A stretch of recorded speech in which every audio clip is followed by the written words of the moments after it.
পাহাড়ি আঁকাবাঁকা পথ, কাদা মাটিতে ভেজা ঢাল আর উঁচু নিচু ট্র্যাক, এক মুহূর্তের ভুলেই ছিটকে পড়ার ঝুঁকি। তবু থামেনি মোটর বাইক, গর্জে উঠেছে ইঞ্জিন, চালকের চোখে একাগ্রতা। কারণ এখানে শুধু গতি নয়, জয় নির্ধারণ করে নিয়ন্ত্রণ আর কৌশল।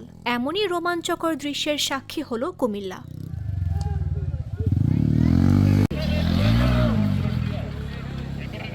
হাজারেরও বেশি বাইকের উপস্থিতিতে অনুষ্ঠিত হয়েছে দেশের সর্ববৃহৎ bikers mega camping fest furious track trail season ৩। ৩ দিন ব্যাপী এই আয়োজন শেষ হয়েছে ফাইনাল রাউন্ড ও পুরস্কার বিতরণের মধ্য দিয়ে। পাহাড়, প্রকৃতি আর মোটর স্পোর্ট, এই তিনের মেলবন্ধনে কুমিল্লা পরিণত হয় বাইকারদের মিলন মেলায়। অবশ্যই অ্যাম্বুলেন্স আছে, ইভেন তো যত ধরনের সেফটি ওনার প্রয়োজন ওনারা সব কিছু অ্যারেঞ্জ করে রেখেছে আমি যতটুকু জানি। অ্যান্ড সবচেয়ে বড় থ্যাঙ্কস দেওয়া উচিত furious track trail and bike video. ওনারা আমাকে এত সুন্দর একটা ইভেন্টের আয়োজন করেছে, এটা বাংলাদেশে কিন্তু এত জনপ্রিয় ছিল না। ওনাদের মাধ্যমে ওনারা কিন্তু ফার্স্ট এই অফরোডিং রেসটা একটা শুরু করেছে। তো আলহামদুলিল্লাহ এখন বাংলাদেশে অনেক জনপ্রিয় হয়ে যাচ্ছে। আর আমি চাই আরও হোক অ্যান্ড আমাদের আরও সাপোর্ট পাই, যাতে আমরা ইন্টারন্যাশনাল বাইরের দেশে যাই রেস করতে পারি। যেমন আজকেই আমার সাথে স্পন্সর ছিল কিউজি মোটো অ্যান্ড সেফটি পার্টনারশিপ ছিল হেলমেট। শুক্রবার কুমিল্লার লালমাই লেক ল্যান্ড পার্কে অনুষ্ঠিত ফাইনাল রাউন্ডে দেশের বিভিন্ন জেলা থেকে বাছাইকৃত সেরা ২৫ জন বাইকার অংশ নেন। মোটো জিপি ও মোটো ক্রস দুই ক্যাটাগরিতে ভাগ হয়ে তারা প্রদর্শন করে নিখুঁত নিয়ন্ত্রণ, ভারসাম্য আর সাহসিকতার দৃষ্টিনন্দন নৈপুণ্য। কাদা ভেজা ট্র্যাকে কখনো হুইল স্লিপ, কখনো খাড়া ঢাল বেয়ে উঠেও গতি হারাননি তারা।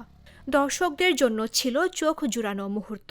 আমরা চেষ্টা করেছি এমন একটা কালচার ক্রিয়েট করতে বাংলাদেশে, সেটা হচ্ছে গিয়ে এই স্পোর্টস গেমস। আমরা চাই মাদকমুক্ত সমাজ। ইয়াং পার্সনরা যারা বাইক ভালোবাসে তারা রাস্তায় গিয়ে ইলিগেলি রেস করতে চায়। আমরা চাই এই জিনিসটা না হোক। আমরা একটা স্পোর্টসকে প্রেজেন্ট করতে চাই যেটা মাদকমুক্ত, যে যুব সমাজ আছে তারা যাতে মাদকমুক্ত থাকতে, এক সেকেন্ড হচ্ছে গিয়ে রাস্তাঘাটে ইলিগালি যাতে রেস না করে। আয়োজকদের ভাষ্য, এই আয়োজন কেবল রেসের মধ্যেই সীমাবদ্ধ ছিল না। পাহাড়ের ঢালে তাঁবু খাটিয়ে মেগা ক্যাম্পিং, রাত্রি যাপন, সঙ্গীত ও বিনোদনমূলক নানা ইভেন্ট, সব মিলিয়ে এটি ছিল অ্যাডভেঞ্চার আর বন্ধনের উৎসব।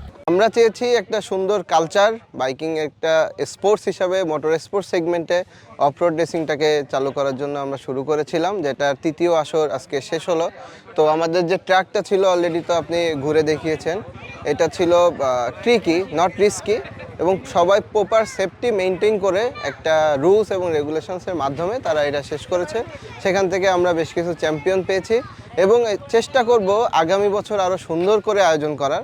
ফিউরিয়াস ট্র্যাক ট্রেল সিজন ৩ তাই শুধু একটি প্রতিযোগিতা নয়, এটি হয়ে উঠেছিল সাহস, দক্ষতা আর বন্ধুত্বের গল্প।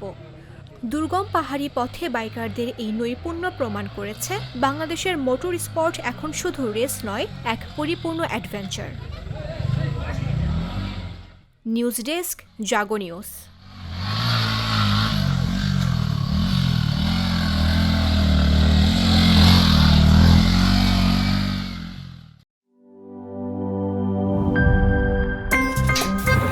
আমার একটা স্মার্ট সিদ্ধান্তে 25% গ্যাসের খরচ কমেছে। ভাবছেন কিভাবে? সাধারণ গ্যাস স্টোভ বদলে আমি এনেছি আরএফএল গ্যাস স্টোভ। এর সাইন্টিফিক নজল ও ব্রাস বার্নার ক্যাপ সমানভাবে তাপ ছড়িয়ে রান্না করে দ্রুত, তাই গ্যাসও বাঁচায় 25%, টাকাও বাঁচে 25%। আরএফএল গ্যাস স্টোভ, নিরাপদ ও গ্যাস সাশ্রয়ী।